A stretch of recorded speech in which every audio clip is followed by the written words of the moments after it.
Hi friends, welcome back to my channel.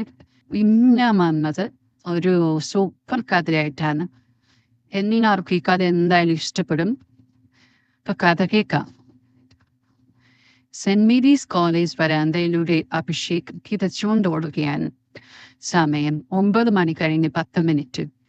അവിടെ 2ാം വർഷ zoology വിദ്യാർത്ഥിയാണ് അവൻ. രേവതി മിസ്സിട്ട് ക്ലാസ് ഓർക്കുമ്പോൾ തന്നെ അവൻ്റെ വയറ്റിൽ ഒരു കാളെ വന്നു. ആ കോളേജിലെ ഏറ്റവും കർക്കശക്കാരിയായ അധ്യാപികയാണ് രേവതി. അച്ചടക്കത്തിന്റെ കാര്യത്തിൽ ഒരു വീഴ്ചയും ഇല്ലാത്ത പ്രകൃതം. 40കളിലേക്ക് കടന്നെങ്കിലും ശരീര സൗന്ദര്യത്തിന്റെ കാര്യത്തിൽ അവളെ തോൽപ്പിക്കാൻ കോളേജിലൊന്നല്ല, ആ പഞ്ചായത്തിൽ തന്നെ ആരുമില്ല. നല്ല ഉയരമുള്ള ശരീരഘടന, ഉദന്മാൻ പാടുപെടുന്ന അരക്കെട്ടും, പിന്നെ ദൈവം വരദാനമായി കൊടുത്തത് എന്ന് തോന്നിപ്പിക്കുന്ന വിധത്തിലുള്ള എല്ലാം. വെളുത്തു തുടുത്ത മുഖത്ത് റോസ് നിറത്തിലുള്ള അധരങ്ങൾ, അതിന് മുകളിലായി എപ്പോഴും കനിഞ്ഞു വരുന്ന വിയർപ്പ് കണങ്ങൾ അവൾക്ക് പ്രത്യേക ആകർഷണം നൽകുന്നു. ഒട്ടുമിക്ക വിദ്യാർത്ഥികളുടെയും സ്വപ്ന റാണിയാണെങ്കിലും അവളുടെ സ്വഭാവം അറിയുന്ന ആരും അവളോട് മുട്ടാൻ വരാറില്ല. ഷോ, ഇന്നും ലേറ്റായി. അവൻ മനസ്സിൽ പ്രാഗി. ഇനി അവളുടെ വായിലിരിക്കുന്നത് കേൾക്കേണ്ടി വരും. ക്ലാസ് മുറിയുടെ മാതിക്കൽ കിതച്ചുകൊണ്ട് അവൻ നിന്നു. ക്ലാസ്സിൽ നോക്കിയപ്പോൾ രേവതി മിസ് അറ്റൻഡൻസ് എടുക്കുന്ന തിരക്കിലാണ്. അവളുടെ കണ്ണുകൾ അവന്റെ നേർക്ക് പാടി വീണു. ആ നോട്ടം കണ്ടപ്പോൾ അവന്റെ നെഞ്ചിടിപ്പ് കൂടാൻ തുടങ്ങി. മിസ്, കേറിക്കോട്ടെ, അവൻ പതിഞ്ഞ സ്വരത്തിൽ ചോദിച്ചു. എങ്ങോട്ടായി തള്ളിപ്പിടിച്ച്? അവൾ ശുദ്ധഭാവത്തോടെ അവനെ നോക്കി. ക്ലാസ്സിലെ മറ്റു വിദ്യാർത്ഥികളെല്ലാം ശ്വാസം അടക്കി പിടിച്ചിരിക്കുകയാണ്. തോന്നുമ്പോൾ വരാൻ ഇത് സത്രമൊന്നുമല്ല. ഇവിടെ ഒരു ടൈമിംഗ് ഒക്കെ ഉണ്ട്. താല്പര്യമുള്ളവർ മാത്രം പഠിച്ചാൽ മതി. നിന്നെയൊന്നും പഠിപ്പിച്ച് പാസ്സാക്കി കൊള്ളാമെന്ന് എനിക്ക് നേർച്ചയൊന്നുമില്ല. മര്യാദയ്ക്ക് പുറത്തു നിന്നോ? അഭിഷേകിന്റെ മുഖം വേറി വെളുത്തു. ക്ലാസ് മുറിയിൽ ഒരു തരം നിശബ്ദത താങ്കേക്ക് നിന്നു. ഫസ്റ്റ് അവർ കഴിഞ്ഞ് അവർ ക്ലാസ്സിൽ നിന്ന് ഇറങ്ങി പോകുമ്പോൾ അഭിഷേക് പുറത്ത് തന്നെ നിൽക്കുകയായിരുന്നു. അവനെ മൈൻഡ് പോലും ചെയ്യാതെ അവൾ നടന്നു നീങ്ങി. എല്ലാവരുടെയും മുന്നേറിച്ച് തന്നെ അപമാനിച്ചതിനുള്ള അമർഷം ഇരച്ചു വന്നെങ്കിലും അവന്റെ കണ്ണുകൾ അതൊന്നും പ്രകടമാക്കിയില്ല. തന്നെ കടന്ന് ഒരു പ്രത്യേക താളത്തിൽ നടന്നവനെന്ന ടീച്ചറുടെ ചവിട്ടടിയിലും ആ താളത്തിനൊത്ത് ഇളകിയാടി സ്റ്റാഫ് റൂമിലേക്ക് നീങ്ങുന്ന ടീച്ചറിനെയും അവൻ കണ്ണെടുക്കാതെ നോക്കി നിന്നു. അടുത്ത ദിവസം ലാബിൽ വെച്ചായിരുന്നു ക്ലാസ്. രേവതിയുടെ സാധാരണ ക്ലാസ് മുറിയുടെ കർക്കശ സ്വഭാവം ലാബിൽ പലപ്പോഴും ഇരട്ടിയാണ്. ഓരോ മൈക്രോസ്കോപ്പും സ്ലൈഡുകളും വളരെ സൂക്ഷ്മതയോടെ കൈകാര്യം ചെയ്യേണ്ടതുണ്ടെന്ന് അവർക്ക് നിർബന്ധമായിരുന്നു. പാരമീസ്യത്തിന്റെ ഘടന ആയിരുന്നു അന്നത്തെ പഠന വിഷയം. ലാബിൽ കയറിയപ്പോൾ മുതൽ അഭിഷേകിന് ഒരു തരം പിരിമുറുക്കമുണ്ടായിരുന്നു. ഓരോ ബെഞ്ചിലും 2 പേർ വീതം. മൈക്രോസ്കോപ്പും സ്ലൈഡുകളും ലാബ് അസിസ്റ്റന്റ് നേരത്തെ തന്നെ ക്രമീകരിച്ചിട്ടുണ്ട്. രേവതി ക്ലാസ്സിലെത്തി. ആദ്യം ശ്രദ്ധിച്ചത് ഓരോ വിദ്യാർത്ഥിയും ഉപകരണങ്ങൾ കൈകാര്യം ചെയ്യുന്ന രീതിയാണ്. എല്ലാവരും ഞാൻ പറയുന്നത് ശ്രദ്ധിക്കുക. അവരുടെ ശബ്ദം ലാബിൽ മുഴങ്ങി. പാരമീസ്യത്തിന്റെ ടെമ്പററി മൗണ്ട് എങ്ങനെയാണ് തയ്യാറാക്കുന്നതെന്ന് ഞാൻ കഴിഞ്ഞ ക്ലാസ്സിൽ പറഞ്ഞു തന്നിരുന്നു. ഇനി ആർക്കെങ്കിലും സംശയം ഉണ്ടെങ്കിൽ ചോദിക്കാം. അല്ലാതെ തെറ്റായ രീതിയിൽ ചെയ്ത് ഉപകരണങ്ങൾ കേടുവരുത്തരുത്. അഭിഷേക് തന്റെ പെൻസിലിരുന്ന് ശ്രദ്ധയോടെ സ്ലൈഡ് തയ്യാറാക്കുകയായിരുന്നു. തലേ ദിവസത്തെ ക്ലാസ്സിൽ രേവതി മിസ്സിന്റെ ശാസനകൾ അവനെ വല്ലാതെ വിഷമിപ്പിച്ചിരുന്നു. അതുകൊണ്ട് തന്നെ ഇന്നൊരു തെറ്റും വരുത്തരുതെന്ന് അവൻ ദൃഢനിശ്ചയം ചെയ്തിരുന്നു. എന്നാൽ ചെറിയൊരു അശ്രദ്ധ അവന് മെനയായി. സ്ലൈഡ് മൈക്രോസ്കോപ്പിൽ വെക്കുന്നതിനിടെ ഒരു തുള്ളി വെള്ളം സ്റ്റേജിന് പുറത്തേക്ക് തെറിച്ചു. അഭിഷേക്, രേവതി മിസ്സിന്റെ ഇടിമുഴക്കം പോലുള്ള ശബ്ദം കേട്ട് അവൻ നെറ്റിത്തിരിഞ്ഞു നോക്കി. അവൾ അവന്റെ നേരെ വരികയായിരുന്നു. എന്താ അവിടെ കാണിക്കുന്നത്? ഇത് വെള്ളം കളിക്കാനുള്ള സ്ഥലമാണോ? സോറി മിസ്, കയ്യബദ്ധത്തിൽ, അവൻ നിറയലോടെ പറഞ്ഞു. കയ്യിലെ വെള്ളം തുടച്ച് നീക്കാൻ ശ്രമിച്ചു. കയ്യബദ്ധത്തിൽ? ഓരോ ഉപകരണവും എത്ര വ്യക്തതാണെന്ന് അറിയാമോ തനിക്ക്? മൈക്രോസ്കോപ്പിന്റെ സ്റ്റേജിലേക്ക് വെള്ളം തെളിച്ചാൽ എന്താവുമെന്നറിയില്ലേ? അലക്ഷ്യമായി കൈകാര്യം ചെയ്യാൻ ഇത് നിങ്ങളുടെ വീട്ടിലെ കളിപ്പാട്ടങ്ങളല്ല. രേവതിയുടെ കണ്ണുകൾ തീക്ഷ്ണമായിരുന്നു. ഇതിനൊക്കെയാണ് നിങ്ങൾ ഫീസ് കൊടുക്കുന്നത്. ഒരു ഉത്തരവാദിത്വ ബോധവും ഇല്ലാതെയാണ് ഓരോരുത്തരും വരുന്നത്. അവൾ അടുത്തേക്ക് വന്നു സ്റ്റേജിലെ വെള്ളം ഒരു ടിഷ്യൂ പേപ്പർ കൊണ്ട് തുടച്ചു മാറ്റി. എങ്ങനെയുള്ള വിദ്യകൾക്ക് എന്റെ ലാബിൽ സ്ഥാനമില്ല. പഠിക്കാൻ താല്പര്യമില്ലെങ്കിൽ ഇവിടെ വന്ന് ഉപകരണങ്ങൾ നശിപ്പിക്കരുത്. വീട്ടിലിരിക്കുന്നതാണ് ഇതിലും നല്ലത്. അവന്റെ മുഖം ചുവന്നു. ക്ലാസ്സിലെ മറ്റുള്ളവരെല്ലാം കനകുരിച്ചിരുന്നു. ചിലർ അവനെ സഹതാപത്തോടെ നോക്കി. ചിലർ രേവതി മിസ്സിന്റെ കോപത്തെ ഭയന്ന് അനങ്ങാതെയിരുന്നു. അഭിഷേകിന് വല്ലാത്ത അപമാനം തോന്നി. ഒന്നും പറയാനില്ലാതെ അവൻ തല താഴ്ത്തി നിന്നു. അവന്റെ മനസ്സിൽ നിറയെ പ്രതിഷേധമുയർന്നെങ്കിലും അവനൊന്നും മുറിയാടാൻ കഴിഞ്ഞില്ല. കോളേജിൽ വാർഷിക ഫെസ്റ്റ് നടക്കുകയാണ്. പഠനത്തിൽ മാത്രം ശ്രദ്ധിക്കുന്ന രേവതി ടീച്ചർ ഇത്തരം ആഘോഷങ്ങളിൽ അധികം താല്പര്യം കാണിക്കാറില്ല. പക്ഷേ ഡിപ്പാർട്ട്മെന്റ് ഹെഡ് എന്ന നിലയിൽ അവൾക്ക് ഫെസ്റ്റിൽ പാടെ അവഗണിക്കാനായില്ല. സാധാരണ അക്കാദമി അന്തരീക്ഷത്തിൽ നിന്ന് മാറി കോളേജ് ഒരു ഉത്സവപ്പറമ്പ് പോലെയായിരിക്കുന്നു. വിദ്യാർത്ഥികൾ തമാശകളിലും കളികളിലുമായി തിരക്കിലാണ്. അഭിഷേക് ഫെസ്റ്റിന്റെ സംഘാടക സമിതിയിലെ അംഗമായിരുന്നു. ഓരോ കാര്യത്തിനും ഓടി നടക്കുന്നതിനാൽ അവൻ ക്ഷീണിതനായിരുന്നു. തിരക്കിനിടയിൽ അവൻ ഫെസ്റ്റിന്റെ ജനറൽ കോർഡിനേറ്ററായ അർഷദ് സാറിന് കൊടുക്കാനുള്ള ഒരു ലിസ്റ്റ് കയ്യിൽ വെച്ച് ടീച്ചർമാരുടെ റൂമിനടുത്ത് ഓടി നടക്കുകയായിരുന്നു.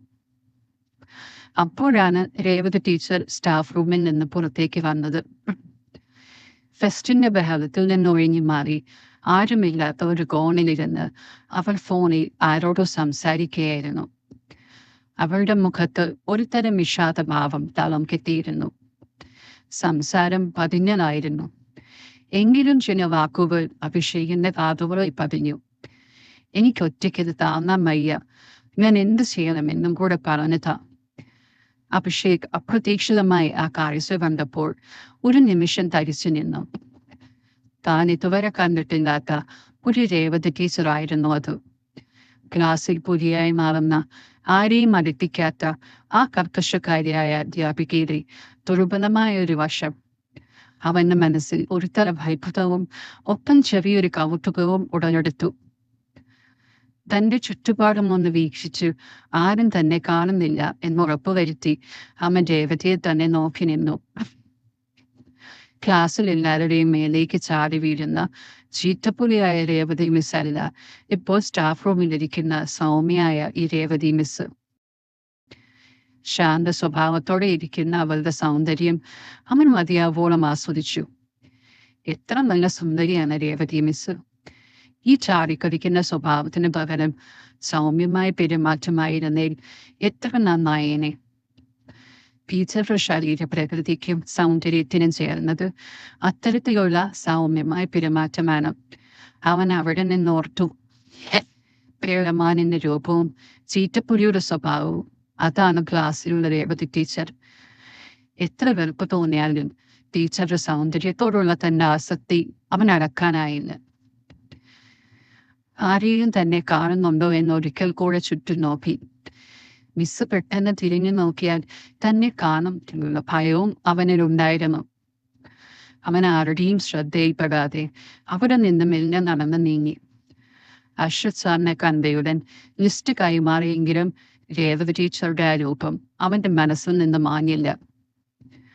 ഫെസ്റ്റ് കഴിഞ്ഞ് രാത്രി ഒത്തിരി വൈകിയാണ് അവൻ വീട്ടിലെത്തിയത്. പകല് കണ്ട കാഴ്ച അവന്റെ മനസ്സിൽ അപ്പോഴും നെയ്പ്പുണ്ടായിരുന്നു. മുറിയിൽ കയറി ഡോറ് കുറ്റിയിട്ട ശേഷം ഒരു നിമിഷം പോലും പാഴാക്കാതെ അവൻ കിടന്ന് കണ്ണുകൾ അടച്ച് തന്റെ സ്വപ്നമാണിയെ മനസ്സിലേക്ക് ആവാഹിച്ചു. ടീച്ചറെ പോലെ ഒരു പെൺകുട്ടിയല്ല, ടീച്ചറെ തന്നെ സ്വന്തമാക്കാൻ കഴിഞ്ഞിരുന്നുവെങ്കിൽ എന്നുള്ള അതിമോഹം അവനിൽ ഉടലെടുത്തു. ഒരിക്കലും നടക്കാത്ത സ്വപ്നമാണെങ്കിൽ പോലും ടീച്ചറുമായുള്ള സ്വന്തം സ്വകാര്യ നിമിഷങ്ങൾ അവൻ സ്വപ്നം കണ്ടു തുടങ്ങി. അവനെ എപ്പോഴും അവൻ ഉറക്കത്തിലേക്ക് വഴുതി വീണു. ദിവസം കഴിയുന്തോറും രേവതി ടീച്ചറോടുള്ള അവന്റെ അടങ്ങാത്ത ആഗ്രഹം കൂടിക്കൂടി വന്നു. അവൾ അടുത്തു വരുമ്പോൾ അവൾ ഉപയോഗിക്കാറുള്ള ഡയർ പോയിസൺ പെർഫ്യൂമിന്റെ സുഗന്ധം അവനെ ലഹരി പിടിപ്പിച്ചു. അവനെ അടുത്തറിയാൻ പ്രേരിപ്പിക്കുന്ന ഒരു മാന്ത്രിക സ്പർശം ആ പെർഫ്യൂമിന്റെ സുഗന്ധത്തിനുണ്ടായിരുന്നു. ഒളിഞ്ഞും മറഞ്ഞും ടീച്ചറെ കണ്ടു ആസ്വദിക്കാനുള്ള ഒരവസരവും അവൻ പാഴാക്കിയില്ല. എന്നും രാത്രിയും അവന്റെ സ്വപ്നത്തിൽ അവന് കടന്നു വരാൻ തുടങ്ങി. മറ്റെന്തിനേക്കാളും രേവതി ടീച്ചർ അവന് ഇമ്പോർട്ടൻ്റ് ആയി തോന്നി തുടങ്ങി. കിട്ടുന്ന അവസരത്തിലൊക്കെ രേവതി അവനെ ശകാരിച്ചും ആക്ഷേപിച്ചും ദിവസങ്ങൾ മുന്നോട്ട് പോയി. അവന്റെ മേൽ അധികാരത്തോടുകൂടി സംസാരിക്കുന്നത് അവളും ആസ്വദിച്ചിരുന്നു. ഒരു ദിവസം അവധിയുള്ള ദിവസം രാവിലെ അഭിഷേക് ബൈക്കുമെടുത്തിറങ്ങി ടൗണിനപ്പുറമുള്ള അമ്മാവന്റെ വീട്ടിലേക്ക് പോവുകയായിരുന്നു. യാത്രാമധ്യയുള്ള ചെറിയ ടൗൺ പിന്നിട്ട് റോഡിന്റെ ഒരു വളവ് തിരിഞ്ഞതും അവന്റെ കണ്ണുകൾ ഒരു കാറിൽ ഉറക്കി. റോഡരികിൽ നിർത്തിയിട്ടിരുന്ന ആ കാറ് അവനൊരു പരിചയമുള്ളതുപോലെ തോന്നി. അവൻ ബൈക്ക് വേഗത കുറച്ച് നമ്പർ പ്ലേറ്റിലേക്ക് സൂക്ഷിച്ചു നോക്കി. രേവതി മിസ്സിന്റെ കാർ. അവൻ മനസ്സിൽ പറഞ്ഞു. കാറിനടുത്ത് റോഡിലേക്ക് കണ്ണുനട്ട് ആരെയോ കാത്തു നിൽക്കുന്നത് പോലെ രേവതി നിൽക്കുന്നുണ്ടായിരുന്നു. അവളുടെ മുഖത്ത് ഒരു തരം നിസ്സഹായത നിഴലിച്ചിരുന്നു. അവൻ ബൈക്ക് റോഡരികെ നിർത്തി. മിസ് എന്താ ഇവിടെ? അഭിഷേക് ബൈക്കിൽ നിന്ന് ഇറങ്ങിക്കൊണ്ട് ചോദിച്ചു. അവനെ കണ്ടതും രേവതിയുടെ മുഖം പ്രകാശിച്ചു. അവളുടെ ഉള്ളിലെ പിരിമുറുക്കം അയഞ്ഞത് ആ മുഖത്ത് വ്യക്തമായിരുന്നു. കാറിന്റെ ടയർ പഞ്ചറായി വഴിയിലായതായിരുന്നു അവൾ. ഞായറാഴ്ച ആയതുകൊണ്ട് വർക്ക്ഷോപ്പുകളെല്ലാം അടച്ചിട്ടിരിക്കുന്നു. എന്ത് ചെയ്യണമെന്നറിയാതെ വിഷമിച്ചു നിൽക്കുമ്പോഴാണ് അപ്രതീക്ഷിതമായി അഭിഷേകിനെ അവിടെ കണ്ടുമുട്ടിയത്. പതിവായി കാണാറുള്ള ചാടഭാവത്തിന് പകരം അവളുടെ മുഖത്ത് ആശ്വാസത്തിന്റെ ഒരു നേർത്ത ചിരിയിരിക്കുന്നു. കാറ് പഞ്ചറായി. അവൾ നിസ്സംഗതയോട് പറഞ്ഞു. ഇന്ന് സൺഡേ ആയതുകൊണ്ട് വർക്ക്ഷോപ്പ് അവധിയാണ്. ഞാൻ എന്തു ചെയ്യണമെന്നറിയാതെ നിൽക്കുകയായിരുന്നു. അത്രയുള്ളോ കാര്യം? സ്പെയർ ടയറുണ്ടോ കാറി? അവന്റെ ശബ്ദത്തിൽ ആത്മവിശ്വാസമുണ്ടായിരുന്നു. ആ ഉണ്ട്, അവൾ തലയാട്ടി. എങ്കിൽ പേടിക്കണ്ട, ഞാൻ മാറ്റിത്തരാം. അവന്റെ വാക്കുകൾ അവൾക്ക് വലിയ ആശ്വാസമായി. അഭിഷേക് അതിനെ ചിന്തിച്ചു നീക്കാതെ വേഗം കാറിന്റെ ഡിക്കി തുറന്ന് സ്പെയർ ടയർ പുറത്തെടുത്തു. ജാക്കിൽ വെച്ച് കാറ് പൊക്കി പഞ്ചറായ ടയർ ഓടി മാറ്റാൻ തുടങ്ങി. ഒരു നിമിഷം പോലും പാഴാക്കാതെ എത്ര അനായാസമായാണ് അവൻ കാര്യങ്ങൾ ചെയ്യുന്നത് എന്ന് രേവതി അത്ഭുതത്തോടെ നോക്കി നിന്നു. ക്ലാസ് റൂമിൽ താൻ എന്നും വഴക്ക് പറയുകയും കുറ്റപ്പെടുത്തുകയും മാത്രം ചെയ്യും ഇവന് നല്ല കരുത്തുള്ള ശരീരമാണെന്ന് അവൾക്ക് ബോധ്യമായി. മിസ് എവിടെ പോയതാ? അവൻ ടയർ മാറ്റുന്നതിനിടെ ചോദിച്ചു. ഇന്ന് വീട്ടിൽ അനിയത്തിയും മക്കളും വരുന്നുണ്ട്. അതുകൊണ്ട് കുറച്ച് സാധനങ്ങളൊക്കെ വാങ്ങാൻ ഇറങ്ങിയതാ. നീ വന്നത് വളരെ ഉപകാരമായ അഭിഷേക്. ഇല്ലെങ്കിൽ ഞാൻ പെട്ടുപോയേനെ. അവളുടെ മറുപടിയിൽ ഒരു നന്ദി ഒളിഞ്ഞു കിടപ്പുണ്ടായിരുന്നു. അതൊന്നും സാരമില്ലെന്നേ. അവൻ ചെറുതായി പുഞ്ചിരിച്ചുകൊണ്ട് ജോലി തുടർന്നു. അല്പസമയത്തിനകം ടയർ മാറ്റി സെറ്റായി. എന്നാൽ മിസ് പൊയ്ക്കോ, സമ്മതി സെറ്റാണ്, അഭിഷേക് ഒരു പുഞ്ചിരിയോടെ പറഞ്ഞു. കാറിൽ കയറി സീറ്റ് ബെൽറ്റ് ഇടുന്നതിനിടെ അവൾ അവനോടായി പറഞ്ഞു. താങ്ക്സ് അഭിഷേക്. ചേച്ചി, മിസ് എന്നോട് താങ്ക്സ് പറയുകയോ? അതിൻ്റെ ആവശ്യമൊന്നുമില്ല. അവൻ നിഷ്കളങ്കമായി ചിരിച്ചുകൊണ്ട് നിരാകരിച്ചു. രേവതി ഒരു നിമിഷം അവനെ നോക്കി. ആ നോട്ടത്തിൽ പതിവില്ലാത്തൊരു സ്നേഹവും കുറ്റബോധവും കലർന്നിരുന്നു. എന്നിട്ട് അവൾ കാർ മുന്നോട്ടെടുത്തു. കാർ ഓടിച്ചു പോകുമ്പോഴും രേവതിയുടെ മനസ്സിൽ അഭിഷേക് മാത്രമായിരുന്നു.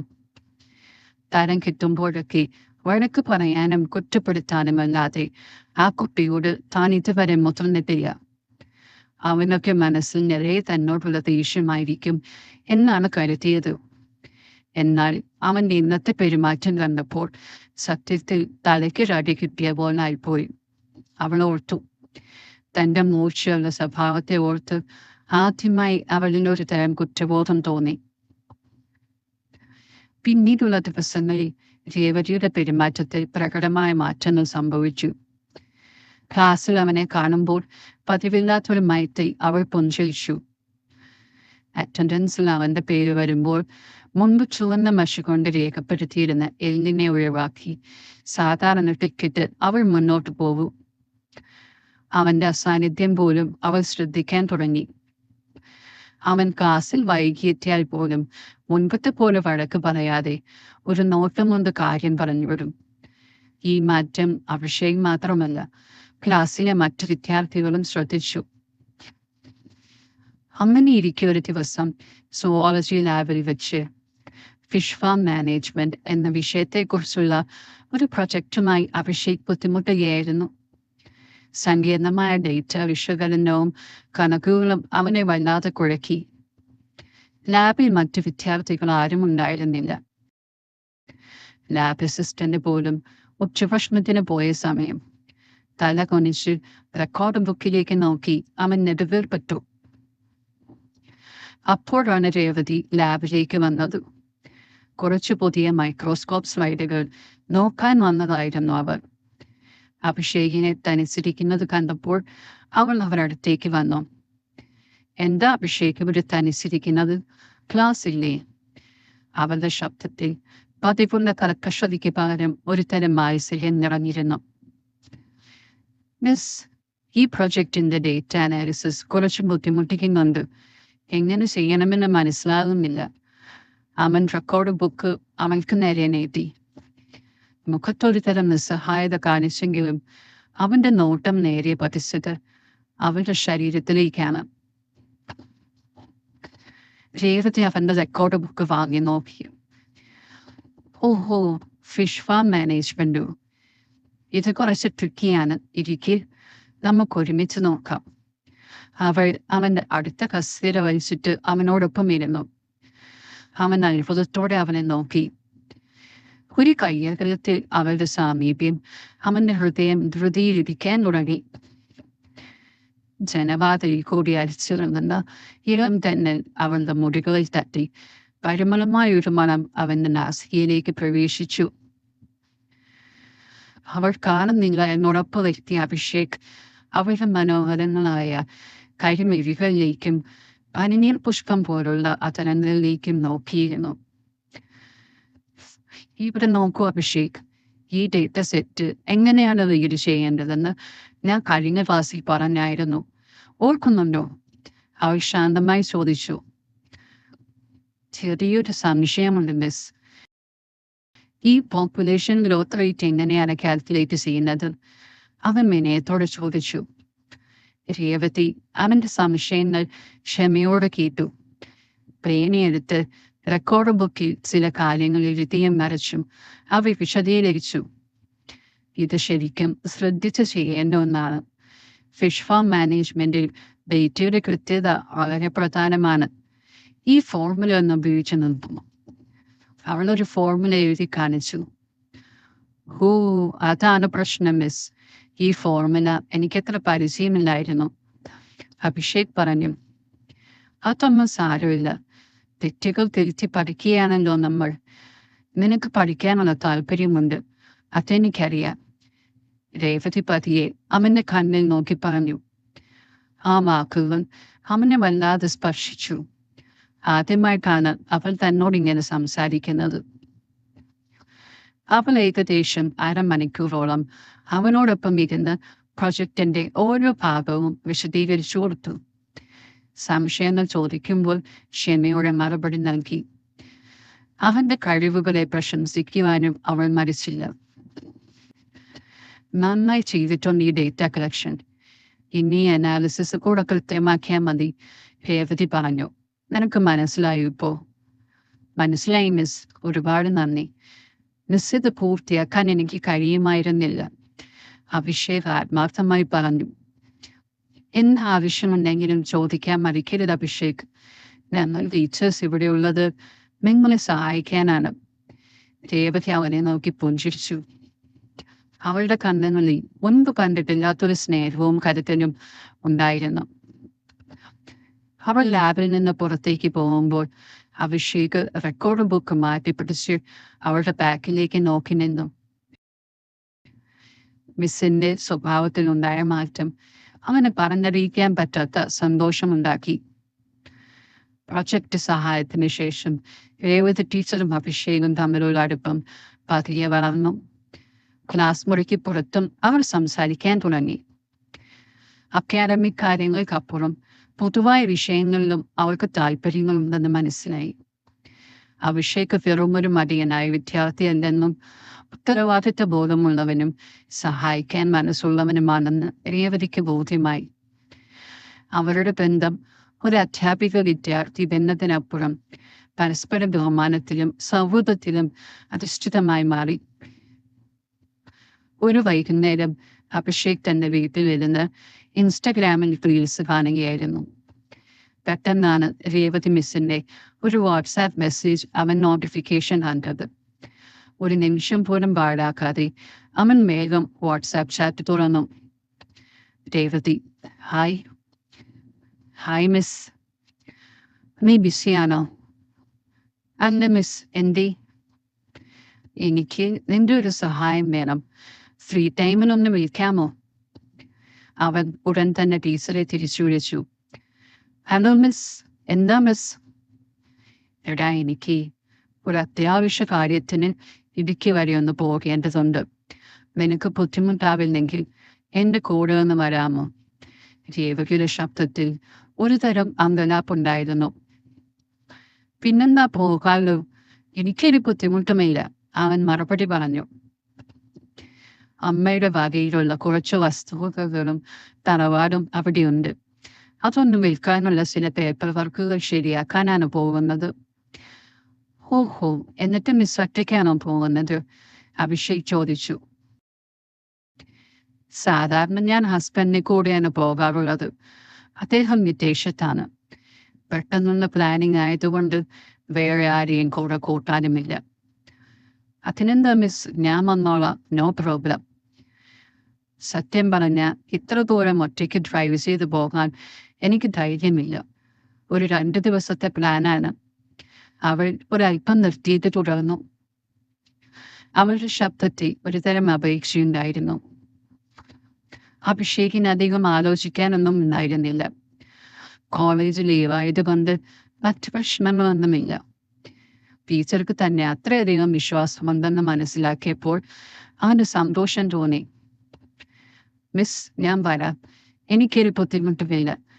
മിസ് എപ്പോഴാണ് പോകാൻ പ്ലാൻ ചെയ്യുന്നത്? ഞായറാഴ്ച രാവിലെ ഇറങ്ങാനാണ് ഉദ്ദേശിക്കുന്നത്.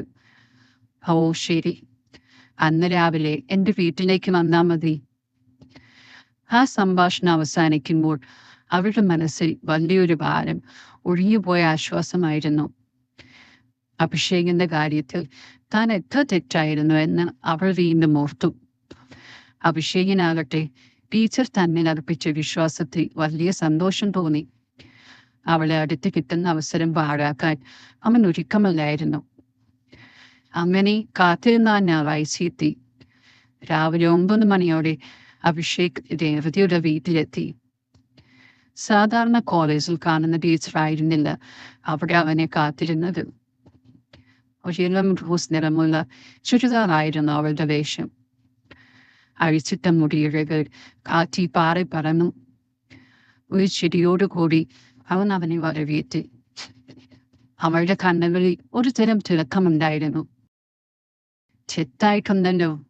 അവന് ജ്യൂസ് കൊടുക്കുന്നതിനിടെ രേവതി അവനെ പ്രശംസിച്ചു. കുറച്ച് കാലങ്ങൾക്ക് ശേഷം പോകുന്ന ഒരു ലോങ് ട്രിപ്പാണ്. പിന്നെ ചെത്താവാതെ പിന്നെ അഭിഷേകം വിട്ടുകൊടുത്തില്ല. എങ്കിൽ വൈകിക്കണ്ട, നമുക്ക് ഇരുട്ടുന്നതിന് മുമ്പം എത്തണം. രേവതി ബാഗ് കാറിൽ കയറ്റുന്നതിനിടെ പറഞ്ഞു. തന്റെ കയ്യിലുള്ള ബാഗ് പുറകിലുള്ള സീറ്റിലേക്ക് വെച്ചു അവനും കാറിലേക്ക് കയറി. ഡ്രൈവിംഗ് സീറ്റിലിരുന്ന് അവൻ സൈഡ് മിററിലൂടെ അവനെ നോക്കി ചിരിച്ചു. തന്നെ ഈ വസ്ത്രത്തിൽ കണ്ട അഭിഷേകിന്റെ മുഖത്ത് വന്ന തേജം മനസ്സിലാക്കിയ രേവതി അവനോട് പറഞ്ഞു. എങ്ങനെയുണ്ട് ഡ്രസ്സിങ്ങിൽ? സാധാരണ സാരിയെ കാണുന്നത് കൊണ്ടായിരിക്കുമല്ലേ ഈ മാറ്റം? മിസ് സാരിയിൽ ചുരിദാറും എല്ലാ സുന്ദരിയാണ്. പക്ഷേ ഇന്ന് കുറച്ചുകൂടി ചെറുപ്പമായിട്ടുണ്ട്. അഭിഷേക് ചിരിച്ചുകൊണ്ട് പറഞ്ഞു. അവന്റെ വാക്കുകൾ കേട്ട് അവൾക്ക് സന്തോഷമായി. യാത്ര തുടങ്ങി. നഗരത്തിലെ തിരക്കേറിയ റോഡുകൾ പിന്നിട്ട് കാർ ഹൈവേയിലേക്ക് പ്രവേശിച്ചു. കാറിനുള്ളിൽ ഒരു തരം ശാന്തത തളങ്കിട്ട് നിന്നു. പതിയെ പതിയെ സംഭാഷണങ്ങൾ തുടങ്ങി. ആദ്യം കോളേജിന്റെ കാര്യങ്ങൾ, പിന്നെ പഠനം, ഭാവിയെക്കുറിച്ചുള്ള സ്വപ്നങ്ങൾ. രേവതി ടീച്ചർ അഭിഷേകിന്റെ കുടുംബത്തെക്കുറിച്ചും ജോലിയെക്കുറിച്ചും എല്ലാം കൂടുതൽ ചോദിച്ചറിഞ്ഞു. അവൻ തുറന്ന് സംസാരിച്ചു. ജീവിതത്തിൽ താൻ നേരിടുന്ന ബുദ്ധിമുട്ടുകൾ, പഠനത്തോടുള്ള താല്പര്യം, പക്ഷേ അതിനെ മിനന്നറിയാമെന്ന സാഹചര്യങ്ങൾ എല്ലാം അവൻ അവളോട് പങ്കുവെച്ചു. അവൾ ക്ഷമയോടെ കേട്ടു. അവളുടെ മുഖത്ത് ഒരുതരം സഹാനുഭൂതി നിരസിച്ചിരുന്നു. എനിക്കൊരിക്കലും എന്റെ ബുദ്ധിമുട്ടുകൾ മനസ്സിലാക്കാൻ കഴിഞ്ഞില്ല മോനെ, രേവതിയുടെ ശബ്ദമിടറി. എല്ലാം ഞാൻ എന്റെ ഭാഗത്തു നിന്ന് മാത്രം കണ്ടു. നിന്നെ ആവശ്യമില്ലാതെ വിഷമിപ്പിച്ചു. അയ്യോ മിസ്, അങ്ങനെയൊന്നും പറയരുത്. മിസ്സിന്റെ ദേഷ്യം എനിക്കറിയാം. അതെന്റെ നന്മയ്ക്ക് വേണ്ടിയായിരുന്നല്ലോ, അഭിഷേക് പറഞ്ഞു. അതൊരു തുടക്കമായിരുന്നു. അധ്യാപിക വിദ്യാർത്ഥി ബന്ധത്തിന്റെ അതിരുകൾ പതിയെ മാഞ്ഞു തുടങ്ങി. അവർ പരസ്പരം കൂടുതൽ തുറന്ന് സംസാരിച്ചു.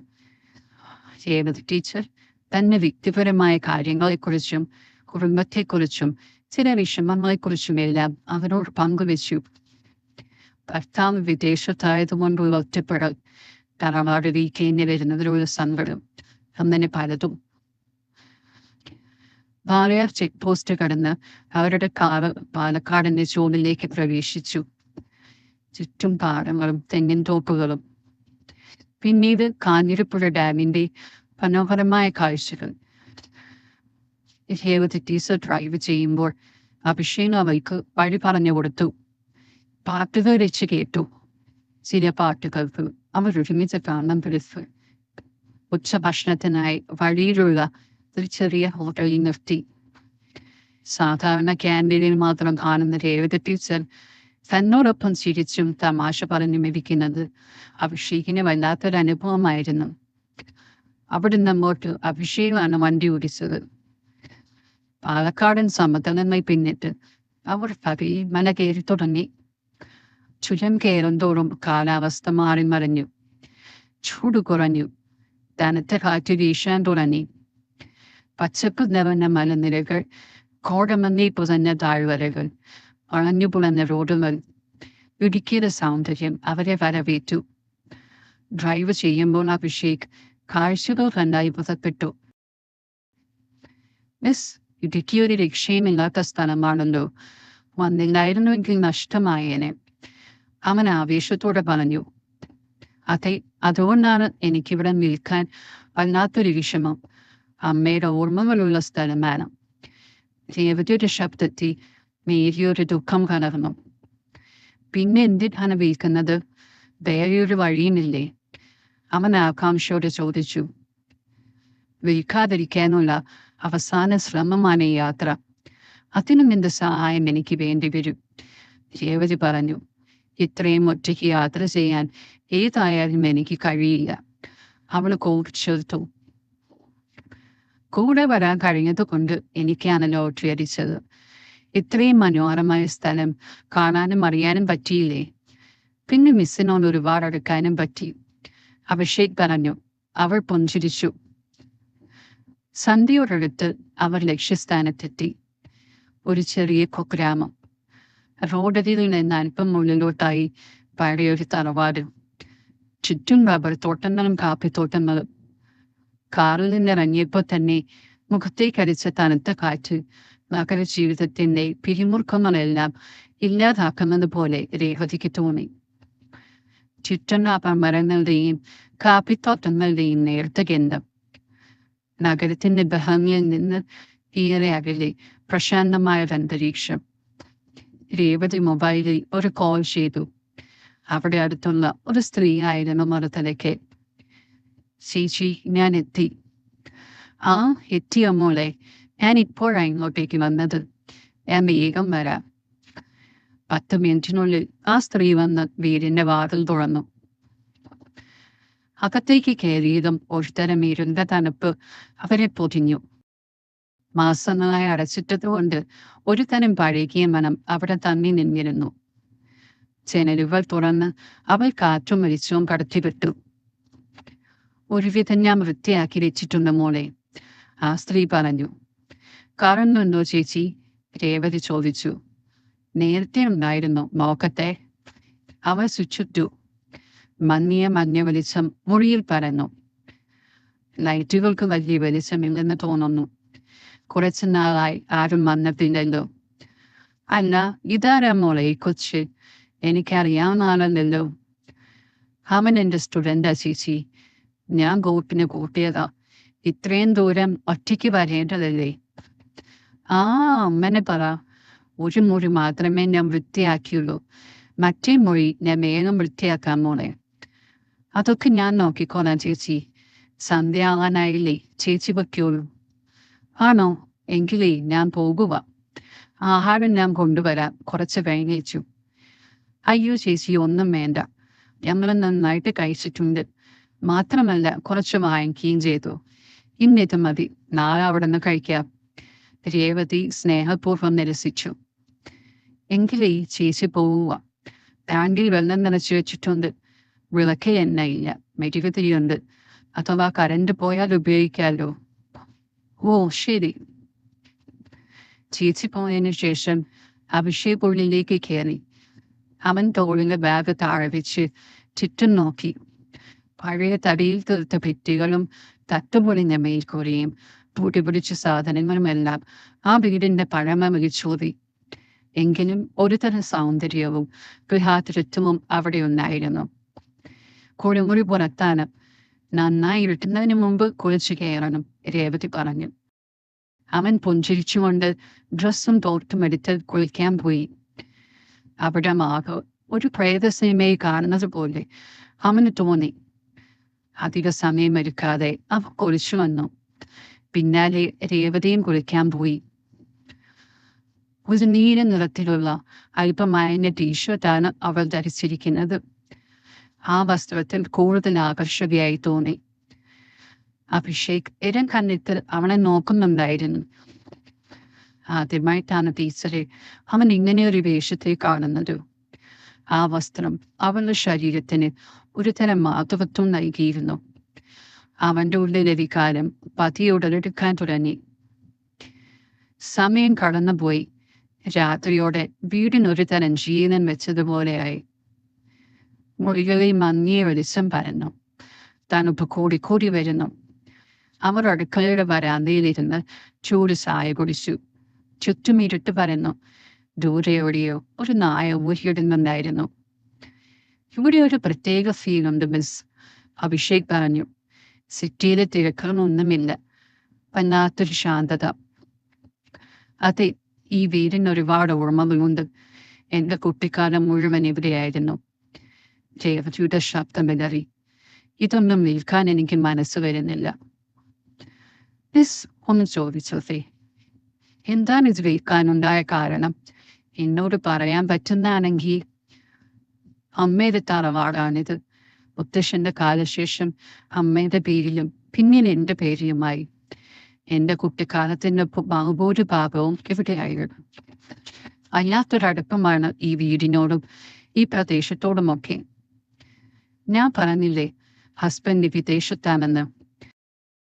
സത്യം പറഞ്ഞ അങ്ങേരവിടെ പെട്ടുകിടക്കുക. ഒരു ചിക്ക് ഹീസിനകത്താണ്.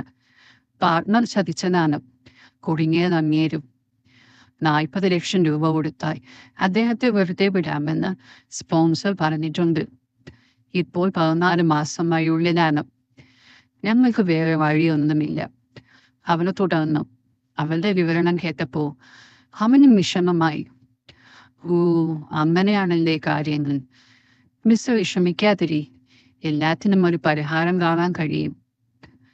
പെട്ടെന്ന് ലൈറ്റുകൾ മിന്നിക്കെട്ടു. വീട് കൂരിരുട്ടിലായി. പുറത്തുനിന്ന് തണുത്ത കാറ്റ് കൂടുതൽ ശക്തിയോടെ വീടിനകത്തേക്ക് ആഞ്ഞു വീശി. ഒരു മിന്നൽ പിണർ കടന്നുപോയപ്പോൾ വീടിന്റെ ഭിത്തികളിൽ മരങ്ങളുടെ നിഴലുകൾ ഭീകരമായി ചലിച്ചു. അയ്യോ, കറണ്ട് പോയോ? അഭിഷേകിന്റെ ശബ്ദത്തിൽ ഒരു തരം ഭയം കലർന്നിരുന്നു. ഇവിടെ ഇങ്ങനെ കറണ്ട് പോകുന്നത് പതിവാണ്.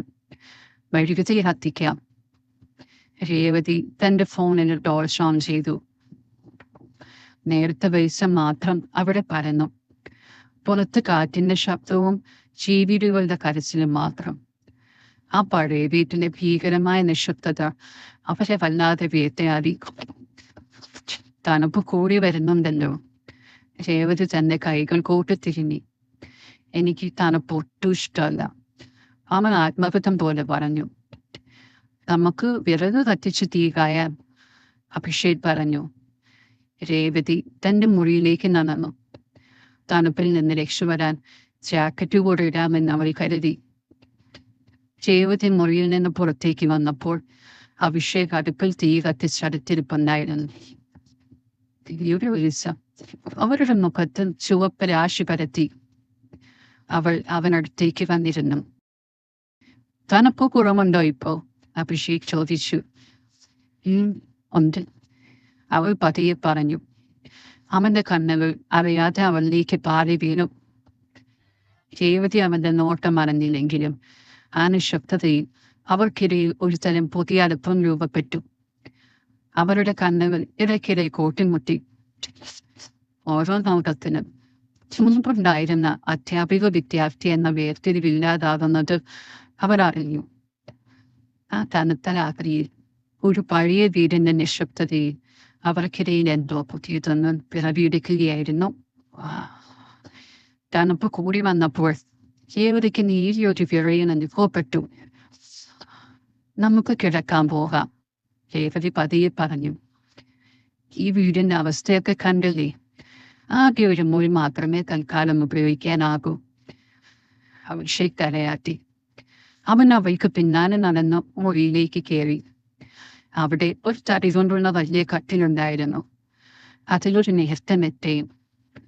നീ കട്ടിലേക്ക് കിടന്നോളൂ, ഞാൻ താഴെ പായ വിരിച്ചു കിടന്നോളാം, രേവതി പറഞ്ഞു. അത് വേണ്ട, താഴെ ഞാൻ കിടന്നോളാം. അത് ശരിയാവില്ല, നീ ഇവിടുത്തെ ഗസ്റ്റാണ്. ഇമ്മാതിരി മരം കൊച്ചുന്ന തണുപ്പത്ത് മിസ് എങ്ങനെ നിരത്തി കിടക്കാനാണ്? അങ്ങനെ എനിക്ക് മേലെ കിടന്നാൽ ഉറക്കം വരുമെന്ന് തോന്നുന്നുണ്ടോ? അത് കുഴപ്പമില്ല. ഞാനൊരു കാര്യം പറഞ്ഞ മിസ് തെറ്റിദ്ധരിക്കരുത്, അവൻ അല്പം ഉത്കണ്ഠയോടുകൂടി പറഞ്ഞു. എന്തു തെറ്റിദ്ധരിക്കാൻ? അവൾ ചോദിച്ചു. ഏതായാലും തവയിൽ കിടക്കുന്നത് വലിയ പാടാണ്. അപ്പുറത്തെ മുറിയാണെങ്കിൽ വൃത്തിയുമില്ല. ഇവിടെയുള്ളതാവട്ടെ വലിയൊരു കട്ടിലും. നമ്മൾ രണ്ടുപേർ കിടന്നാലും പിന്നെ ഈ സ്ഥലം ഇഷ്ടം പോലെ ബാക്കിയാണ്. അങ്ങനെയാണെങ്കിൽ നമുക്ക് രണ്ടുപേർക്കും മേലെ തന്നെ കിടന്നുകൂടെ? അവൻ ധൈര്യം സംഭരിച്ച് ചോദിച്ചു. ഞാനും അത് ആലോചിച്ചതാണ്. നിനക്ക് ബുദ്ധിമുട്ടാവുമെന്ന് കരുതിയാണ് പറയാതിരുന്നത്, രേവതി പുഞ്ചിരിച്ചുകൊണ്ട് പറഞ്ഞു. ഒരു നിമിഷം അവൻ അവനെ നോക്കി. മങ്ങിയ പ്രകാശത്തിലും അവന്റെ മുഖം പ്രകാശിക്കുന്നതായി തോന്നി. പിന്നെ പതിയെ അവൾ കട്ടിലേക്ക് കയറി. അഭിഷേകിന്റെ അടുത്തായി അല്പം അകലം പാലിച്ചു കിടന്നു. പുറത്ത് കാറ്റിന്റെ ശബ്ദം മാത്രം. അവർക്കിടയിൽ മൗനം തളങ്ങിയിട്ട് നിന്നു. പക്ഷേ ആ മൗനത്തെ ഒരു തരം പുതിയ അടുപ്പവും വൈകാരികമായ സുരക്ഷിതത്വവും നിറഞ്ഞിരുന്നു. അധ്യാപികയും വിദ്യാർത്ഥിയും എന്ന വേർതിരിവുകൾ ആ നിമിഷം അപ്രസക്തമായിരുന്നു. പരസ്പരം താമും തണലുമാകാൻ കഴിയുന്ന രണ്ട് മനുഷ്യജീവികൾ മാത്രമായിരുന്നു അവർ. ഇപ്പൊ തണുപ്പ് കുറവുണ്ടോ? അഭിഷേക് പതിഞ്ഞ ശബ്ദത്തിൽ ചോദിച്ചു.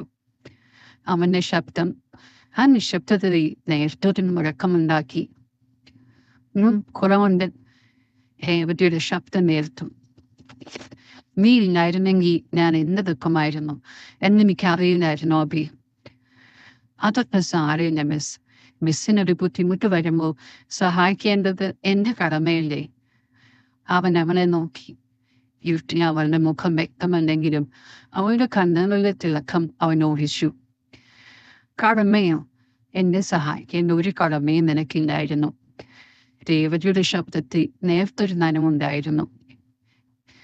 ഞാൻ നിന്നെ എത്ര വഴക്ക് പറഞ്ഞിട്ടുണ്ടെന്നറിയാമോ? എത്ര ക്ലാസ്സിൽ നിന്ന് പുറത്താക്കിയിട്ടുണ്ടെന്ന് ഓർമ്മയുണ്ട് മിസ്. അഭിഷേക് ചിരിച്ചു. പക്ഷേ മിസ് വഴക്ക് പറഞ്ഞതൊക്കെ എന്റെ നന്മയ്ക്ക് വേണ്ടിയായിരുന്നെന്ന് എനിക്കറിയാം. അന്ന് മിസ് ഒരു കർക്കശക്കാരിയായ ടീച്ചറായിരുന്നു.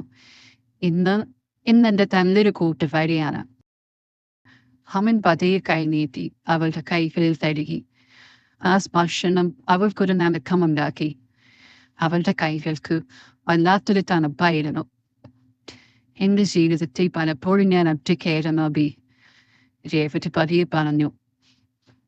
അദ്ദേഹം വിദേശത്തായതുകൊണ്ട് മിക്കവാറും എല്ലാ കാര്യങ്ങളും എനിക്ക് ഒറ്റയ്ക്ക് ചെയ്യേണ്ടി വരുന്നു. ചില സമയത്ത് വല്ലാത്തൊരു ഭാരം തോന്നും. മിസ്സിന് എന്താവശ്യമുണ്ടെങ്കിലും എന്നോട് പറയാൻ മടിക്കരുത്. അഭിഷേക് അവളുടെ കൈകളിൽ പതിയെ തലോടിക്കൊണ്ട് പറഞ്ഞു. ഞാൻ കൂടെ ഉണ്ടാകും. ആ വാക്കുകൾ രേവതിയുടെ ഹൃദയത്തെ വല്ലാതെ സ്പർശിച്ചു. അവളുടെ കണ്ണുകൾ നിറഞ്ഞു. അഭിഷേക് അല്പാൽപമായി അവളിലേക്ക് അടുത്തേക്ക് നീങ്ങാൻ തുടങ്ങി. അപ്പൊ നിന്നെപ്പോലൊരു സുഹൃത്തിനെ കിട്ടിയത് എന്റെ ഭാഗ്യമാണ്. ചിലപ്പോൾ ഞാൻ ആരെയും അത്രയധികം അടുപ്പിക്കാറില്ലായിരുന്നു. അതെന്റെ ഒരു സ്വഭാവമാണ്. എന്റെ വിഷമമയൊക്കെ മറ്റുള്ളവരിൽ നിന്നും മറച്ചു പിടിക്കാൻ ഞാൻ ആഗ്രഹിച്ചു. എന്റെ സ്വഭാവം പോലും എന്റെ അച്ഛനും മറങ്ങി നിർത്താൻ വേണ്ടി പരുവപ്പെടുത്തിയത് അങ്ങനെയാണ്. എനിക്കറിയാം മിസ്, അഭിഷേക് പറഞ്ഞു.